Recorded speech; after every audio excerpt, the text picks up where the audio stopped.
Hello everyone, welcome to my channel being pharmacist. And आज इस video में हम लोग बात करेंगे नाइपर के सबसे एक बहुत ही interesting subject MS pharm in traditional medicine. ये कोर्स बहुत ही एक नेग्लिजिबल कोर्स है। इस कोर्स के बारे में ना आपको यूट्यूब में कोई वीडियो मिलेंगे, ना आपको कोई ब्लॉग मिलेंगे, ना आपको गूगल में कुछ इन्फॉर्मेशन मिलेंगे। बहुत ही कम इन्फॉर्मेशन है जो भी है, एंड बहुत ही लाइक लैगेबल इन्फॉर्मेशन है। मतलब कोई प्योरली एक इन्फॉर्मेशन आपको नहीं मिले। जब भी आप लोग गूगल पे लिखेंगे कि M S pharm in traditional medicine in from NIPER, तो आपको पूरा ब्लैंक मिल जाएगा पेज। मतलब कुछ नहीं है, बहुत छोटा छोटा इन्फॉर्मेशन है। लेकिन अगर आप लोग ट्रेडिशनल मेडिसिन सिर्फ लिखेंगे तो आप लोगों को बहुत कुछ इन्फॉर्मेशन मिलेगा, क्योंकि ट्रेडिशनल मेडिसिन जो सब्जेक्ट है ये बहुत ही फेमस सब्जेक्ट है। करंट टॉपिक्स की बात करें तो करंट में सबसे growing, one of the growing industry है एक ट्रेडिशनल मेडिसिन इंडस्ट्री। लेकिन जब भी नाइपर की बात आते हैं या फिर एम एस फार्म की बात आते हैं तो ये इनको बारे में कुछ नहीं पता, गूगल को भी कुछ नहीं पता मैक्सिमम। तो इसीलिए आप लोगों को बहुत लैक ऑफ इन्फॉर्मेशन इसके बारे में। तो मैंने सोचा कि एक वीडियो इसके बारे में बना देते हैं। हर कोई इसको नेग्लिजिबल कर रहा है तो मैं ऐसा नहीं करूँगा, क्योंकि वहाँ पे सीट बहुत कम है मुझे पता है। लेकिन वो सीट कभी लाइक ऐसा नहीं होता कभी भी कि वो सीट में कोई एडमिशन नहीं ले रहे। बहुत से स्टूडेंट्स हैं जो इस सीट्स में पढ़ते हैं एंड बहुत अच्छे अच्छे जॉब्स करते हैं, बहुत अच्छे ग्रोथ करते हैं, बहुत अच्छे उनका कैरियर होता है, आगे जाके लाइफ भी बहुत अच्छे होता है। कैसे होता है?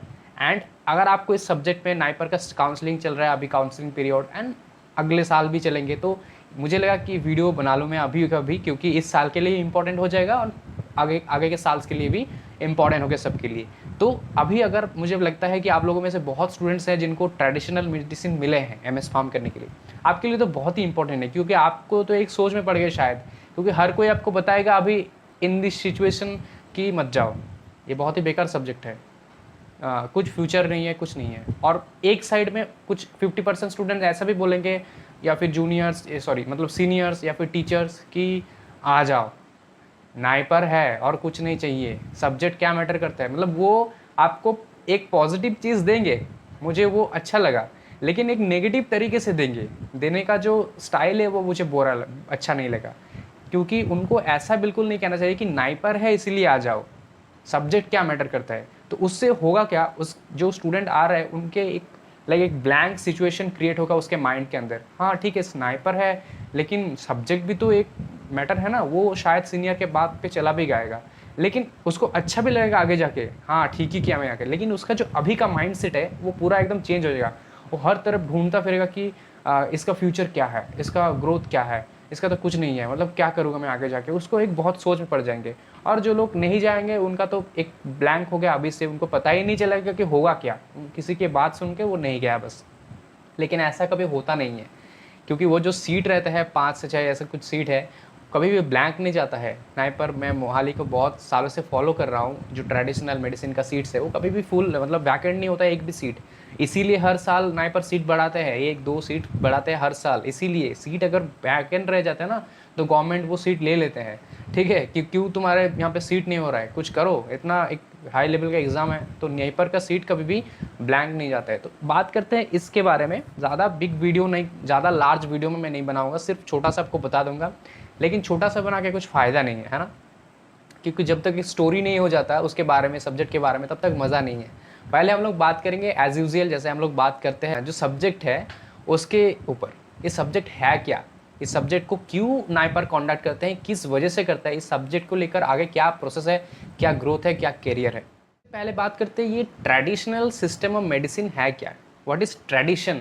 तो हम लोग को पता है कि ट्रेडिशन का मतलब है एक परंपरा जो बहुत सालों से एक फैमिली या फिर कोई एक जगह पे चल के आ रहा है, एक एनवायरनमेंट पे या फिर कोई एक स्पेसिफिक जगह पे, उसको उस जगह के लिए, उस स्पेसिफाइड जगह के लिए उसका ट्रेडिशन माना जाता है ना।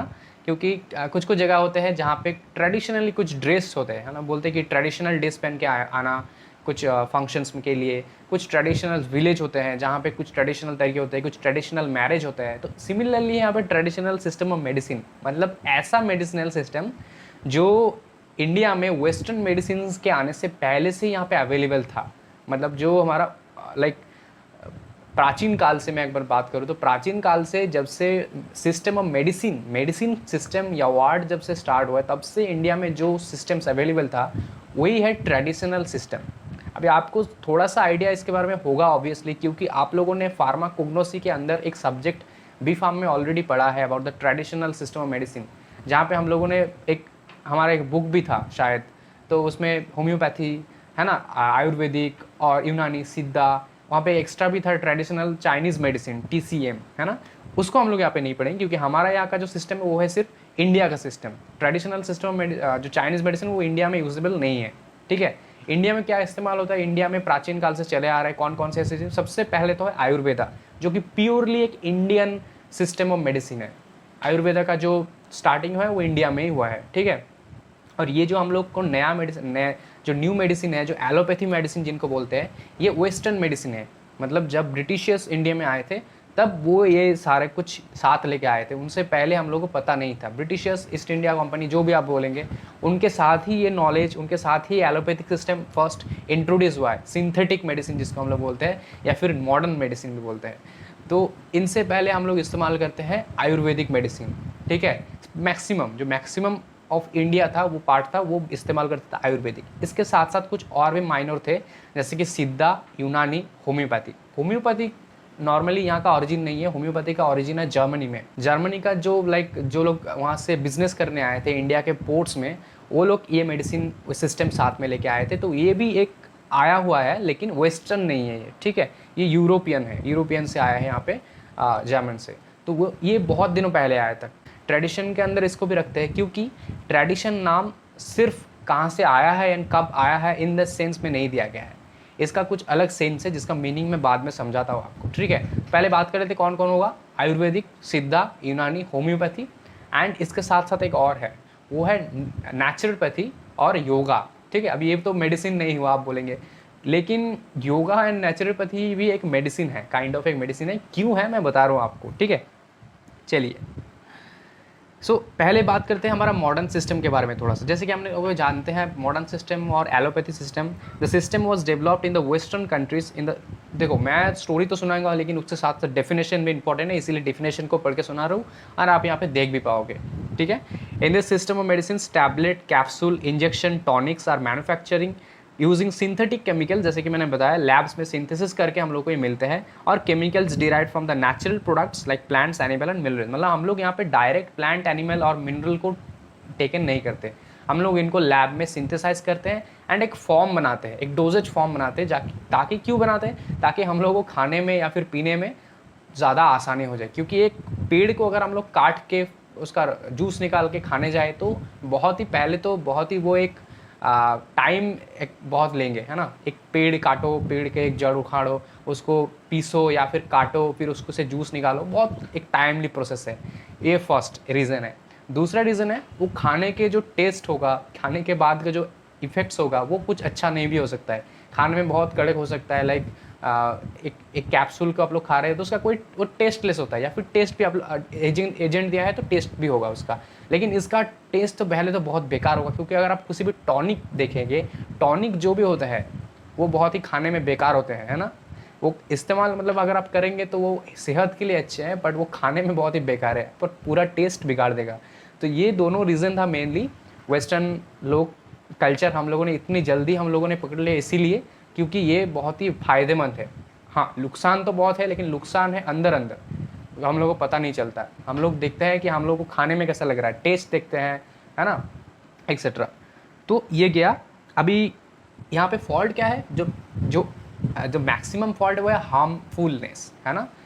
सबसे ज़्यादा एडवर्स इफेक्ट की मैं बात करूँ तो वो है वेस्टर्न सिस्टम मेडिसिन और एलोपैथी ड्रग्स में सबसे ज़्यादा हार्मफुल है। ये बहुत ही हार्मफुल है, मतलब जितना तो वो फार्माकोलॉजिकल एक्टिविटी दिखाते हैं उससे ज़्यादा वो टॉक्सिकोलॉजिकल एक्टिविटी दिखाते हैं। ये जो चीज़ है ये अब तक हम लोगों ने बहुत ही कम देखा है आयुष सिस्टम ऑफ मेडिसिन और जो ट्रेडिशनल सिस्टम ऑफ मेडिसिन है। वहाँ पर फार्माकोलॉजिकल एक्टिविटी है लेकिन इनके जैसा नहीं है। इवन एक और भी फॉल्ट है, इमरजेंसी सिचुएशन में हम लोग उनको इस्तेमाल नहीं करते, इतना अवॉइड करते हैं। इमरजेंसी सिचुएशन में always modern systems are available, right.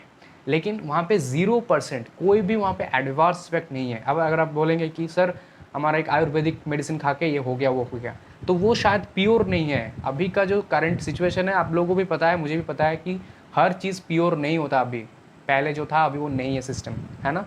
अभी आयुर्वेदिक सिद्धा यूनानी मेडिसिन में भी बहुत सारे कुछ ऐसे डाल रहे हैं जो हमारे सेहत के लिए अच्छा नहीं है, तो वो अलग बात है। अनदर थिंग्स जो है वो यहाँ पे कॉस्ट, जो ट्रेडिशनल सिस्टम ऑफ मेडिसिन है उनका कॉस्ट बहुत लो है, रिड्यूस कॉस्ट है, कॉस्ट इफेक्टिव तो है लेकिन प्रोसेस बहुत लेते हैं, टाइम लेते हैं बहुत। लेकिन यहाँ पे उल्टा है उसका, यहाँ पे कॉस्ट इसका बहुत हाई है। एक एलोपैथी मेडिसिन का कॉस्ट बहुत हाई है, लेकिन बस एक टैबलेट निकालो और खा लो, इसमें बहुत ही टाइम बच जाता है ना। तो ट्रेडिशनल सिस्टम का जो हु डिफाइंड डेफिनेशन है वो क्या है, who defines the traditional medicine as including the diverse health practices, ठीक है, approaches, knowledge and beliefs incorporating the plants, animal and mineral based medicine directly। ये तो एक गया। दूसरा यहाँ पे है स्पिरिचुअल थेरेपीज, ठीक है। ये स्पिरिचुअल थेरेपी इस्तेमाल होता है नेचुरोपैथी में और किसी किसी टाइम सिद्धा एंड यूनानी में भी इस्तेमाल होता है। ये हो गया स्पिरिचुअल थेरेपीज, ठीक है। मतलब यहाँ पे कोई ड्रग या मेडिसिन नहीं दिया जाता है, और दिया भी जाता है तो वो होता है जैसे कि हम लोगों को पता है, एक हमारे जो सिस्टम है, मतलब जो वेस्टर्न सिस्टम है वहाँ पे भी एक होते हैं ऐसे जिसको हम लोग प्लेसिबो कहते हैं। प्लेसिबो का मतलब क्या है, एक ऐसा ड्रग जिसमें कोई फार्माकोलॉजिकल एक्टिविटी नहीं है, बस साइकोलॉजिकल थेरेपी करते हैं वो। मतलब पेशेंट को लग रहा है कि मैं ड्रग मतलब मेडिसिन ले रहा हूँ तो मैं ठीक हो जाऊँगा, इन दैट सेंस वो काम करते हैं। वही इन्होंने इसी को यहाँ से लिया है, ठीक है। नेक्स्ट है mineral based medicine, manual techniques and exercises. Exercise भी यहाँ पे इंक्लूडेड है, ठीक है। अभी आपको मैं बताऊँ कि ये जो आयुष है इसको हम लोग बोलते हैं फॉक मेडिसिन भी बोलते हैं, ठीक है। ट्रेडिशनल मेडिसिन को हम लोग फॉक मेडिसिन भी बोलते हैं। इसका मतलब है मेनली आयुष। अभी आयुष का फुल फॉर्म क्या है, आयुष का ए का फुल फॉर्म है आयुर्वेदा, वाई का फुल फॉर्म है योगा, योगा का मतलब ही है वहाँ पे ही है नेचुरोपैथी, ठीक है। मतलब ऐसा जो भी चीज़ें हैं जिसमें हम लोग कोई मेडिसिन नहीं लेते हैं। नेचुरोपैथी मतलब मेंटल ट्रीटमेंट जहाँ पे होता है, साइकोलॉजिकल ट्रीटमेंट होता है आप, ठीक है। यूनानी सिद्धा homeopathy, okay. Yoga and naturopathy को हम लोग ड्रग लेस थेरेपी भी बोलते हैं। यहाँ पे मैं अगर आयुर्वेदिक सिद्धा यूनानी होम्योपैथी इनके बारे में डिटेल बनाना चाहूँ तो बहुत लॉन्ग वीडियो हो जाएगा, क्योंकि मेरे पास इनके बारे में बहुत कुछ इन्फॉर्मेशन है, क्योंकि मैं लाइक इस सब्जेक्ट में बहुत ही इंटरेस्टेड हूँ, तो मैंने बहुत पढ़ा है इसके बारे में। लेकिन मैं ये सारे इन्फॉर्मेशन यहाँ पे बताना नहीं चाहता हूँ क्योंकि वीडियो बहुत लॉन्ग हो जाएगा। अभी हम लोग बताते हैं कि जो नाइपर है, नाइपर में प्रॉब्लम एक्चुअली में क्या है, कि कोई जाने में इंटरेस्ट नहीं था। सबसे पहली तो बात है रजिस्ट्रेशन प्रोसेस, कि ये जो सब्जेक्ट है इसको ये एक मिडिल में आ गया है। किसके मिडिल में, ministry of AYUSH and ministry of pharmaceuticals, मतलब pharmacy council of India and जो हमारा आयुर्वेदिक काउंसिल ऑफ इंडिया है, इनके बिटवीन एक आ गया है। मतलब कौन इसको अप्रूवल देंगे, इसको लेकर एक बहुत ही कंट्रोवर्शियल है ये, क्योंकि कोई भी इसको लेकर आगे नहीं आना चाहता। नॉर्मली उनका भी रजिस्ट्रेशन प्रोसेस है अलग से, किसी किसी स्टेट में स्पेसिफिकली अगर मैं बात करूँ गुजरात की, पंजाब में, हरियाणा में सबसे ज़्यादा ये कोर्स को किया जाता है। मतलब MS फार्म नहीं, इस कोर्स को लेकर मैं बात कर रहा हूँ, तो उनका भी मिनिस्ट्री ऑफ आयुष से अलग से वो रजिस्ट्रेशन देते हैं। आयुर्वेदिक फार्मासिस्ट होते हैं, आयुर्वेदिक फार्मासिस्ट का आपको पता है गवर्नमेंट जॉब्स में बहुत जॉब्स फैकल्टी निकलते हैं। एंड PCI के जो PCI जो है वो भी रजिस्ट्रेशन देते हैं, एलोपैथी रजिस्ट्रेशन हमको बोलते हैं, जिसको हम लोग शायद B फार्म के बाद मिले भी हैं। लेकिन after doing this MS pharm in this course कौन हमको देगा, ये मतलब देना चाहिए दोनों को ही, क्योंकि हमारा जो इसके बाद प्रैक्टिस होगा वो मेनली होगा, क्योंकि हम लोग MS फार्म कर रहे हैं। तो हमारा यहाँ पे जो मेन कोर्स है नाइपर, वो हमारा होगा ये जो आयुष है, ये सारे मेडिसिन और हमारा जो एलोपैथी मेडिसिन का, इनका एक कॉम्बाइन को लेकर हम लोग पढ़ेंगे। ऐसा नहीं कि सिर्फ हम लोग टोटली डेडिकेटेड इनको लेकर पढ़ेंगे, दोनों को लेकर हम लोग को आगे जाना है। जहाँ पे हमारा 90% 10% हो सकता है। तो फिर यहाँ पे प्रॉब्लम हो रहा है कि PCI बता रहा है कि ये कोर्स तो आप लोग कर रहे हैं एज ए ट्रेडिशनल सिस्टम का, आप लोग हो जाएंगे एक फार्मासिस्ट, आप लोगों के साथ एलोपैथिक का तो कनेक्शन नहीं रहेगा इतना। लेकिन ये टोटली राइट नहीं है कि नाइपर से जो ये कोर्स है ये टोटली डेडिकेटेड नहीं है, जैसे कि मैंने बताया। तो फिर मिनिस्ट्री ऑफ आयुष बता रहे हैं कि नहीं, जैसे कि ये लोग तो टोटली हम लोगों को नहीं कर रहे। हमारा जो कॉलेजेस है, मतलब आयुष का जो कॉलेज है वो टोटली डेडिकेटेड हम लोग इसी को पढ़ाते हैं, उनको ही लेते हैं जिनका बैकग्राउंड ही है D फार्म और B फार्म इन आयुर्वेदिक या फिर किसी अदर सिस्टम से। यहाँ पे आप लोग ले रहे हैं एलोपैथी बैकग्राउंड से आने वाला एक स्टूडेंट को, उसको हम लोग होम्योपैथी सिखा रहे हैं, तो उसका फ्यूचर कैसे हम लोग डिसाइड करेंगे, उसका फ्यूचर आप लोग डिसाइड कीजिए। यहाँ पे एक तो पहला प्रॉब्लम ये है। दूसरा है फैकल्टी प्रॉब्लम। ये एक ऐसा है जहाँ पे फैकल्टी रिक्रूटमेंट ज़्यादा नहीं है, और फैकल्टीज़ जो रिक्रूटमेंट होते हैं वो इतना टाइम रहते नहीं है, क्योंकि ज़्यादा नॉलेज भी नहीं होते इनको, एंड बहुत ज़्यादा कुछ ग्रोथ भी नहीं है, ठीक है। मतलब फैकल्टी लाइन की बात कर रहा हूँ मैं, तो नॉर्मली वो लोग जॉब्स मिल जाते चले जाता है, तो बहुत ज़्यादा इसका प्रॉब्लम है। तीसरा प्रॉब्लम है नाइपर से मतलब नाइपर के जो रिसर्च है वो इस लेवल का नहीं है जहाँ पे मिनिस्ट्री ऑफ आयुष या फिर आयुष यूनिवर्सिटीज़ का जो रिसर्च है वो ऐसा नहीं है जैसे कि होना चाहिए। आइदर उनको क्या करना चाहिए, उस लेवल का इनके लिए रिसर्च नाइपर में करना चाहिए मोहाली में, नहीं तो मोहाली के जो लोग स्टूडेंट्स जो कर रहे हैं उनको भेजना चाहिए 1 मंथ या फिर 3 मंथ्स का ट्रेनिंग के लिए कोई भी एक आयुष यूनिवर्सिटी में, ताकि वो लोग प्रैक्टिकली वो रिसर्च बेस पे काम कर सके, प्रैक्टिकली लैब्स में काम सके, सीख सके। वो सिस्टम्स अभी अवेलेबल नहीं है, लेकिन करना चाहिए, है ना।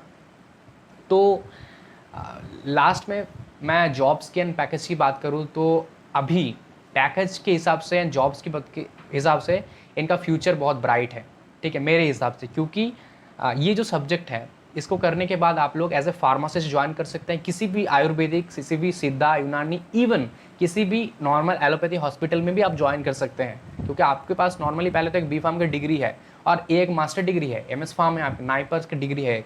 तो यहाँ पे आप लोग एज ए फार्मासिस्ट ज्वाइन कर सकते हैं, आप लोग ड्रग स्टोर ओपन कर सकते हैं, आप लोग मैन्युफैक्चरिंग कंपनीज ज्वाइन कर सकते हैं, आप लोग स्टैंडर्डाइजेशन कंपनी ज्वाइन करते हैं। स्टैंडर्डाइजेशन मतलब हर्बल स्टैंडर्डाइजेशन जो कंपनीज होता है, जो जिन लोगों ने आप लोगों ने फार्माकोग्नोसी में शायद पढ़ा है, कैसे हम लोग स्टैंडर्डाइजेशन टेक्निक्स को इस्तेमाल करके स्टैंडर्डाइजेशन करते हैं। उन स्टैंडर्डाइजेशन कंपनीज में आप लोग जॉब कर सकते हैं। मैन्युफैक्चरिंग बताया, क्वालिटी कंट्रोल डिपार्टमेंट में आप लोग जॉब कर सकते हैं, क्वालिटी एश्योरेंस डिपार्टमेंट में आप लोग जॉब कर सकते हैं, एनालिटिकल डिपार्टमेंट में आप लोग जॉब कर सकते हैं। बहुत ज़्यादा जॉब्स का अपॉर्चुनिटी है। लास्ट में गवर्नमेंट जॉब्स तो है ही कि नॉर्मली एलोपैथी के लिए जॉब्स निकलते हैं, वैसे ही pharmacist homoeopathy and pharmacist allopathy and pharmacist Ayurvedic के लिए भी जॉब सिमिलर तरीके से पोस्ट निकलता है गवर्नमेंट में बहुत ज़्यादा।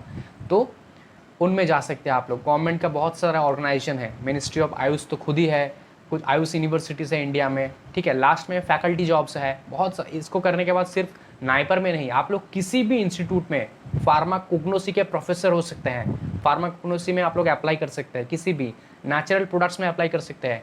एंड ब्रॉड क्या है, यहाँ पे आप लोग आयुष यूनिवर्सिटीज़ में अभी अप्लाई कर सकते हैं UGC के थ्रू जो एग्ज़ाम होते हैं। तो बहुत ज़्यादा अच्छा यहाँ पे स्कोप है।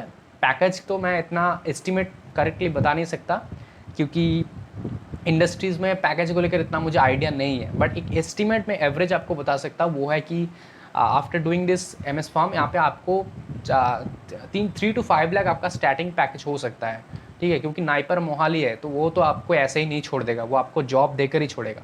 अगर आपको मिल रहा है, मेरा सजेशन नहीं है, अगर आपको मिल रहा है आप डेफिनेटली इसको साइड बाय साइड रखो and second counselling, third counselling करो, जो भी पॉसिबल है। सेकंड काउंसलिंग करो पॉसिबल है तो, लेकिन अगर आपको कुछ नहीं मिलता है तो डेफिनेटली आप इसको जाओ। मतलब ऐसा मत सोचो, मन में ऐसा कुछ नहीं रखो कि सब्जेक्ट को ले रहा हो सिर्फ नाइपर को देख के, लेकिन सब्जेक्ट में कुछ होने वाला नहीं है। बिल्कुल ऐसा मत सोचो, ऐसा सोचने की कोई बात नहीं। जब 2 साल कंप्लीट हो जाएगा यही वीडियो देखना है, मुझे कमेंट करना कि आपको कहाँ पे जॉब मिला है।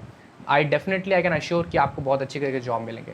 Thank you very much for watching. And अगर आपको इसी तरीके का और सब्जेक्ट के बारे में जानना है तो कमेंट बॉक्स में लिखो and do not forget to subscribe. Thank you.